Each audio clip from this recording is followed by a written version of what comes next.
mindfulness and self-compassion in the way that we teach it in therapeutic sessions is lacking in an important level of a whole level of awareness is lacking. A degree of subtlety is completely absent from the way that we put it across and the way that we understand it. Obviously, we have no subtlety in the way that we understand it. We're kind of ham-fisted. So for us, mindfulness and self-compassion and all that kind of stuff, it's kind of like another tool. It's like another screwdriver, a screwdriver with a different head on, which means that, as Jung says, it's the right means in the hands of the wrong man. And the reason it's the wrong man, obviously it could be the wrong woman as well, or the wrong any gender. We don't have to be sexist about this, is because as it's presented as another useful tool, effective tool, powerful tool, it's obviously meant for the tool using part of us, which is the ego or self, which is very skilled in using tools. But the ego construct or the self construct isn't the right man for the job. It's not supposed to be running the show at all. And this sense of self that we operate from doesn't have any subtlety. It's bereft of subtlety. It can't help but be bereft of subtlety because it's purely a mechanical thing. So what I'm essentially saying is that we use mindfulness and self-compassion, those being the two things that we've very much taken on board the last 20 years or so in the world of mental health, purposefully. And we really shouldn't be doing that because it doesn't work if we do that. Purposefulness is the territory of the self-construct, the rational ego. It comes under the category of controlling. Now, self-compassion and mindfulness have absolutely nothing to do with controlling. That's how we become free from controlling. It's not a way of enhancing or amplifying our controlling. Now, this isn't a particularly hard point to make, but it's very hard for us in the West to get our heads around it. It's kind of like someone says that to us and we go, what? We just can't get it. Be free from our controlling. Because, of course, we see freedom as something that comes about as a result of successful controlling, not something that we need to be free from. And even the word need is unsubtle, really, because we don't need to become free for it. It's just that it feels a lot better if we are free from the need to control, or the perceived or assumed need to control, because, again, that isn't a need at all. We don't need to control. So the general format or formula that we're given is that, supposing I catch myself being hard on myself and recriminating against myself, generally being mean to myself, that's when I bring in the self-compassion. It's like, oh yeah, okay, yeah, I'm going to bring in the self-compassion. It seems to make sense, but the thing about that is when I bring it in, that means I'm purposefully doing this self-compassion thing. Obviously it does. Now the insight's a good one. The insight, I am being judgmental of myself in a totally pointless and unhelpful way, purely as a reflex or habit, not as something that's ever going to help anyone, me or anyone else, ever. I mean, obviously it never did and it never will do. It's a totally pointless thing to do, a reflex, a machine thing to do. The machine is responding by noticing what's going on and it's saying error, error, error. But that doesn't make us feel any better, because it's not correcting the error. It just keeps on telling us we are an error in whatever words, different words. So I notice that, and that's a good thing. And then I bring in the self-compassion. So far, so good. Until the point where we suddenly try to bring it in, because there's no way that we can do purposefully self-compassion. It either arises or it does not arise, depending on,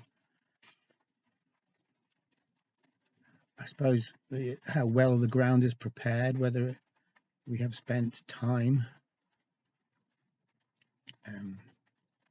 noticing our own lack of self-compassion and being aware of the absurdity of judging oneself. But there's no way we can press a button. There's no way the ego, the self-construct, can press a button to become self-compassionate. It could press a button and fool itself that it is being self-compassionate. And that's a very possible outcome, because the self-construct is very good at fooling itself. That's its stock in trade, after all. It's all it ever does. That might seem harsh, but it's not meant as a judgment. It's just that is how the self-construct operates, by editing reality in order to allow itself to carry on existing. If it didn't edit reality, how it sees reality, obviously it can't edit reality itself. It could not persist in existing, because it has to have a particular view in order to exist. It has to have a particular conditioned view, i.e. the type of view that validates the viewpoint that is the conditioned self. If that viewpoint was dropped, then that's the same as dropping the self, dropping the sense of self that we have, that I have, of being this effective controller who's got the upper hand, or is one up on things, or at least could have the upper hand, or could be one up on things, theoretically, if I get it right. So all my energy goes into getting it right in this department, and that's the end of the story, really. There's times when I fool myself I'm getting it right, and there's other times when I can't help realizing that I'm not, and then I feel bad, but it just goes around in circles like that.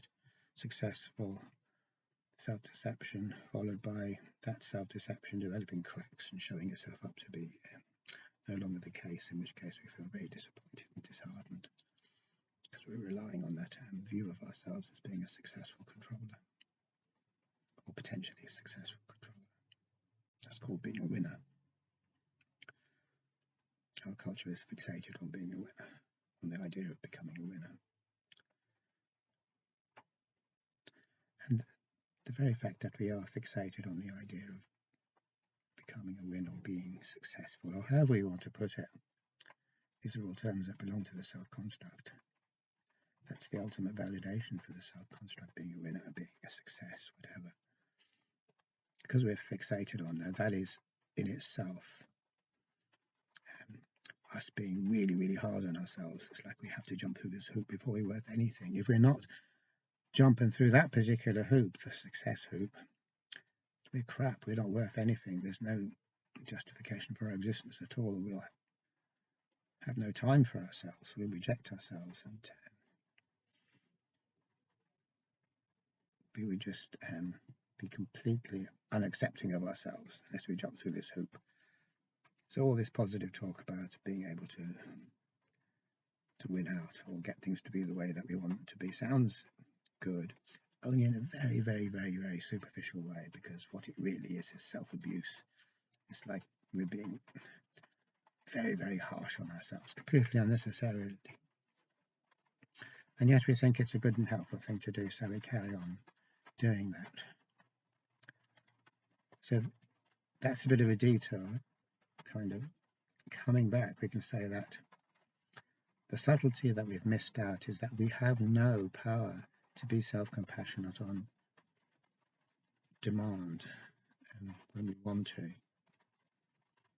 So although it sounds fine to read about it in a book, be self-compassionate, unless we already have that capacity that has developed over a long period of time, all that's going to happen is it just becomes another task for us to fail at. So here am I being hard on myself, and I try to be self-compassionate, and I fail at that, and then I'm even harder on myself, probably. But that's not, that's the unsubtle approach. It's the same old approach. Nothing's changed. The tool has changed. One tool doesn't work, so you've handed me another one, and I keep on at the same old thing, trying to control things so that they're right. Which isn't mindfulness, and it isn't self-compassion. It's just Western rationality, really, seeing everything in terms of right and wrong, which is what the Buddhists call as a disease. Call it a disease, the disease of right and wrong. It's a bad disease. It's very, very hard to find a cure for it. Even if I try to find a cure for the disease of right and wrong, that involves me thinking it's wrong to have a disease of right and wrong, and then I've reinfected myself straight away, and I'm sicker than ever. So that's not so simple, really. So the same thing applies to mindfulness. If I'm in an agitated or very driven state of mind, very unreflective driven state of mind, and I try to be mindful, I can't do it on purpose, because even though it is called mindfulness, the mind cannot drive it, the mind cannot make it happen. If the mind steps back, relinquishes the driving seat, then it can happen, but the mind can't make it happen. The self can't make it happen. So here I am, feeling agitated or anxious, and I'm trying to do the thing, the new thing, because the old thing, CBT thing, whatever thing it was, it's like, that's not working, let's do the mindfulness thing. It's another thing that I do. It's a thing, do the thing. Do the thing, boy, do the thing. It's like the message, it's all do the thing, doesn't matter what the thing is. We're like wandering ponies. We're like a train that can't ever leave this particular track, because trains can't leave tracks, obviously. So in our unsubtle way, we see the problem and we see the cure, which is to practice mindfulness, or to do the mindfulness thing, or to do the self-compassion thing. And that's all we have space for in our little minds, really. It's like, if it works, it's happy, we're happy, and everyone's delighted. If it doesn't work, we self-recriminate, and obviously that's not good. Well, I say obvious, to us it's not good, because obviously the whole point of us doing the thing is to cure the problem, fix the problem. Problem fixers, that's how we're orientated. We can't ever leave that orientation. That's like dropping the right versus wrong framework orientation. It's very, very hard to drop it when it's really stuck in us. So the lack of subtlety is in, okay, here's the problem, do the thing that'll fix the problem, and if it doesn't work, it's like, what do we do? What do we do then? Try harder, practice more, put more effort into it, be more intense in our attempts, which is just still purposefulness. It's just we're just turbocharging our purposefulness, really. It's not a question of try and try again until you succeed, because the trying is the problem. The more you try, the more of a problem there is, because trying equals the purposeful self. The purposeful self can't ever stop trying, as a matter of fact. If it did, it would stop being the purposeful self. It would vanish in a puff of smoke. That's why I can't ever stop trying. That's why I can't ever relax. Doesn't want to relax. But it wants to carry on being the purposeful self and yet be free from the curses, the curse that attends being a purposeful self, which is stress and continuous feeling that we have to do something in order to achieve something, but never actually really achieving it. That's the kind of merry-go-round we're on. That's the curse of the purposeful self. So we want to be the purposeful self without enduring and suffering from the curse of the purposeful self. And that is, in a nutshell, exactly what that's all we're after, and that's all we want. We can't see beyond that, because our framework, our picture of things is too narrow to see anything else. So where does the subtlety come in? Suppose we were to bring in this, again, I shouldn't say that because it implies I can purposefully bring in subtlety, because bringing in isn't a subtle thing. I can't bring in subtlety, so that's not a good way of putting it, but never mind. Where is the subtlety then of which I speak? So the subtlety is, if I am being really, really hard on myself, down on myself, judgmental of myself, and I have the awareness of that, then I try to be self-compassionate, but I can't. So the subtlety comes in the awareness that actually I can't purposefully change my state. And that doesn't necessarily mean that I have to stop trying to change myself. It doesn't mean that at all, because if I stop trying to change myself, that's me still trying to change myself, which is a paradox that Alan Watts talked about. The paradox of trying to change yourself from always trying to change yourself. So whenever we run headfirst into a paradox, that's the time for subtlety. Because really a paradox is our lack of subtlety reflected back at us in a painful way.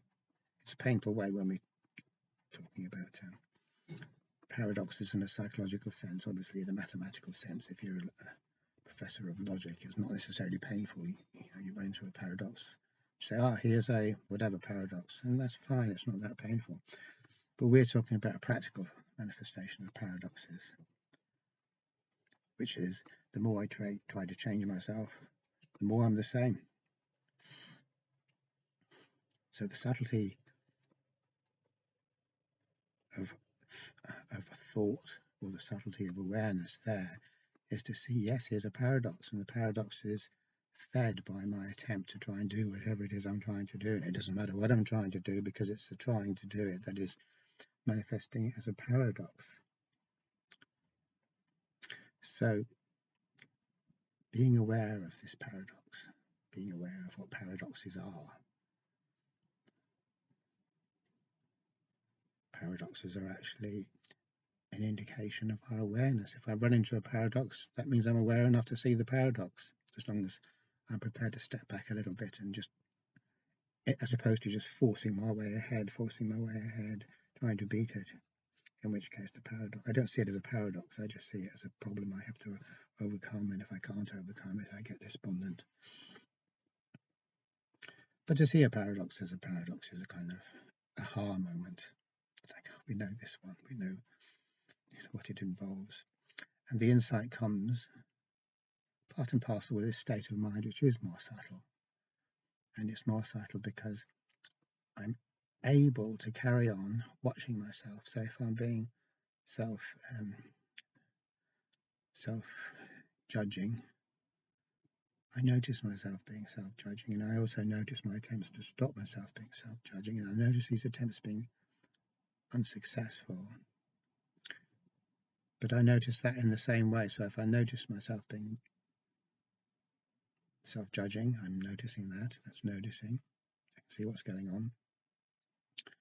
And then I also noticing myself trying not to be self-judging, which is the same thing. I'm still noticing myself and being self-judging, and judging self-judging as being wrong or bad and trying to change that is still self-judging. So really it's the same thing. I'm just noticing myself being self-judging. And if I'm trying to be self-compassionate, strangely enough, that is me being self-judging, because I've judged the situation as being not right and I'm trying to change it. Therefore, it's based upon self-judging.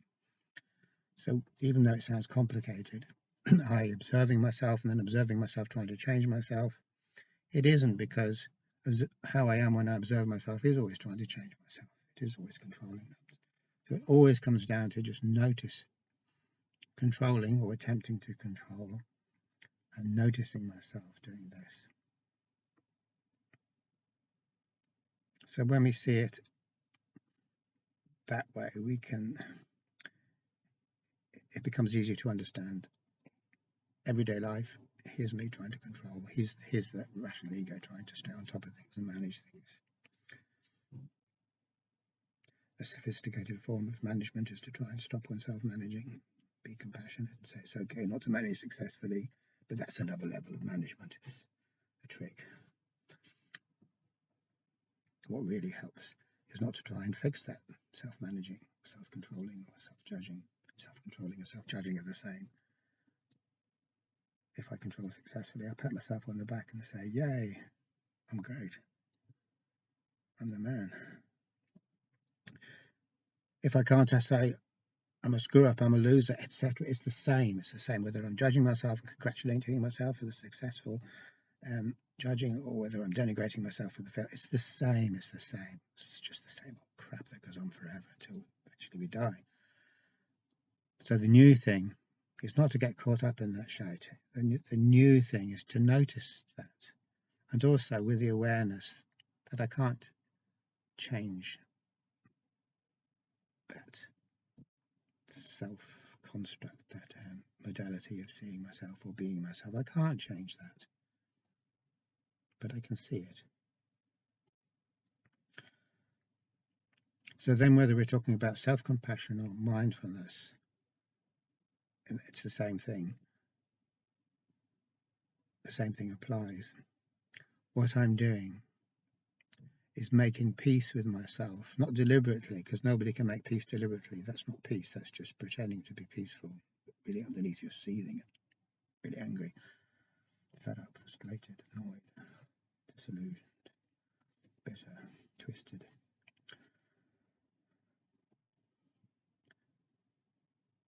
So it's like,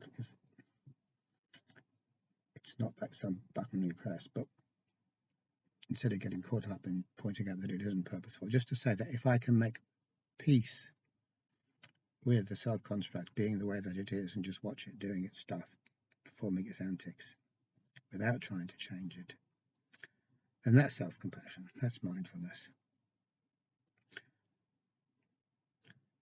It's not all lovely and kind of, here I am, sitting here with my leotards doing mindfulness, isn't this lovely? That's kind of like a commercial image produced by our society in order to sell a product and make money. It isn't like that, because you're actually making peace with yourself being the mess that you are.